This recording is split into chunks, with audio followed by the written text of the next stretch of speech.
the $1 million question is always like, why do you think people start businesses? Yeah, I mean, that's the... I don't think we ask that question enough to businesses, because everybody, once they start out, they all have a different reason for starting out.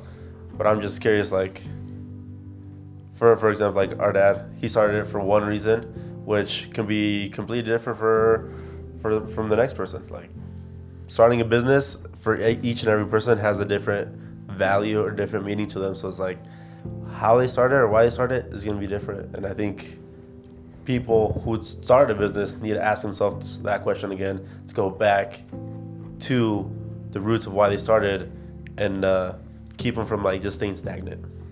I think they should really start off as like, why do I want to start a business? Because I think social media, I don't know, you guys like these? Good, huh?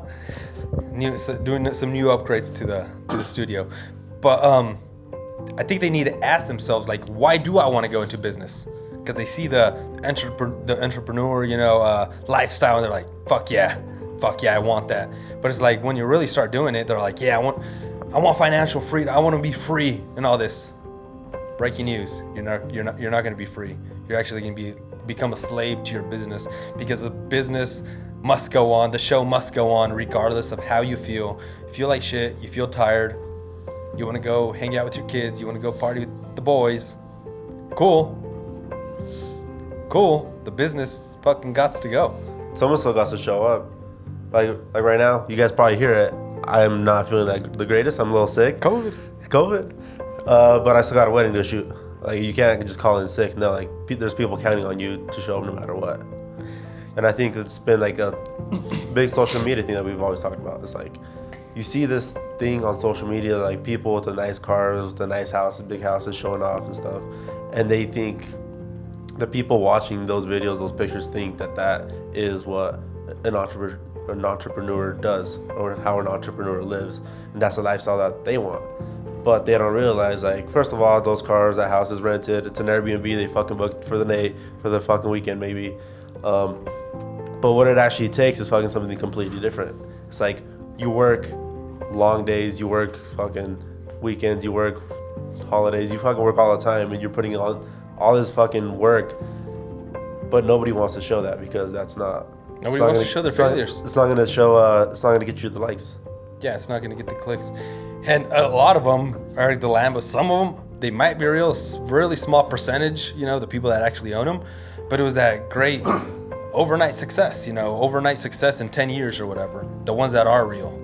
The ones that just come overnight success in 10 years? How does that work? It's fucking crazy. That's how shit works. That's how it is sometimes. But I think another big thing, once they do start getting their business, is then the other questions, like, they get to a place, they're growing, and then they get stagnant, and they're scared to grow. Little quick stat, Eric.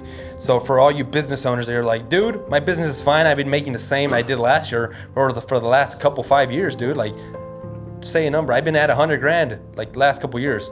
Cool, quick stat for you. So the business, the stock market actually grows at 9% per year. So that means if you're not at least growing at 9% per year, you're staying behind. That's why I always tell you guys, a lot of people don't like it, but it's like, if you're not growing, you're dying. You're slowly dying, that slow asphyxiation. And so that the stock market is like a good indicator of how the economy is growing. Yeah, how the economy is growing, how the S&P 500 companies are growing, stuff like that. So it's like... Just to clarify for people, it's like, stock market is not just investing, it's also like a good way to like look at how the economy is doing and how it's growing. Yeah, the numbers don't lie. If you want to see what something's going, just take a look at the numbers. So a good benchmark to actually be, if like, oh yeah, we're growing, it should be like a 20 to 30% for the year, and it's because you're taking pretty much almost 9% out of that, so technically you're growing at a 10 to 20% per year. But so from that is like, why are people scared to grow? That's like when they started and they're like, I'm gonna grow this big business and we're gonna do this. Do you think it's just because they get their ass kicked a little bit and then they're like, oh, maybe I should just tone it down a little bit? Yeah, because when they start a business, they have all these hopes and dreams. Like, hell yeah, I'm gonna do this, I'm gonna do this, I'm gonna do that. And then they actually start getting into the nitty gritty, and it's like, oh shit, it's actually a lot harder than I thought it was gonna be. and then they don't have that discipline, that determination to like push through that and keep on going.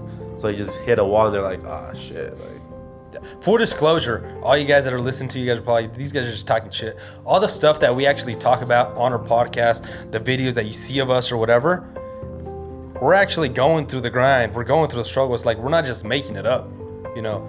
So it's like, so we're actually going through it too. It's stuff that we've struggled in our business with, and that you start seeing it. The problem is that most business owners don't like to take that little zoom out and see, you know, work on the business instead of in the business. So that's the problem, I think, too.